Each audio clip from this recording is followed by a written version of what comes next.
પણ એટલું હકીકત છે કે જે સત્યનો અવાજ ઉઠાવે છે તેને દબાવવાની કોશિશ તો કરે જ છે. આ સરકાર જ એવી છે, આના કાયદા એવા છે, આ તંત્ર એવું છે. પણ અવાજ નહીં ઉઠાવીએ, આજે નહીં બોલીએ તો ક્યારેય નહીં. અને બોલવાની જરૂર તો બધાને છે. એટલે આદિવાસી ચૈતરભાઈ વસાવે આજ લગીને જેટલા અવાજ ઉઠાવ્યા છે આદિવાસી સમાજ માટે, જેના હિત માટે, પોતાના સમાજના સારા કાર્યો માટે, પણ જે મનરેગાના પૈસાનો કૌભાંડ બહાર લાવવાની કોશિશ કરી, એટલે આ તંત્રને કે આ ભાજપ સરકારને ગમ્યું નહીં, એટલે ખોટા કેસ ઠોકી અને ખોટી રીતે ફસાવાનું એક કાવતરું કર્યું. પણ આદિવાસી સમાજ એમની સાથે છે, એટલે એમને હારવાની કે ડરવાની કોઈ જરૂર જ નથી. કારણ કે નાના બાળકથી લઈ અને વૃદ્ધ સુધી એમની સાથે છે.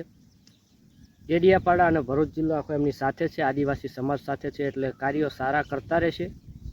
અને 5 તારીખે કોર્ટનો ચુકાદો આવશે, એટલે જેમને જામીન પણ મળી જવાના છે એવી ખાતરી પણ છે.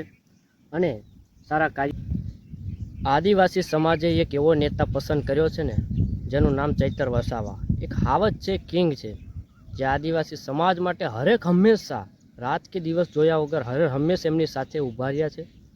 અને જનતાના હિત માટે, સારા કામ માટે તો એ પહેલાં ઊભા રહે છે. અને જનતાના, આદિવાસી સમાજના સારા કાર્યો માટે ખડે પગે રહેશે.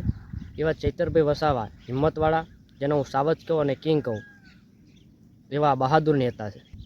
અત્યારે સાવજ અત્યારે જેલની અંદર છે, જે કિંગ અત્યારે અંદર છે, ત્યારે એમનો ફાયદો ઉઠાવ્યો અને જનતાની સામે અને બહાર નીકળી અને જર્જરિત જે બ્રિજ થઈ ગયા હતા, જે 7-8 બ્રિજ, એનું આવેદનપત્ર આપ્યું છે.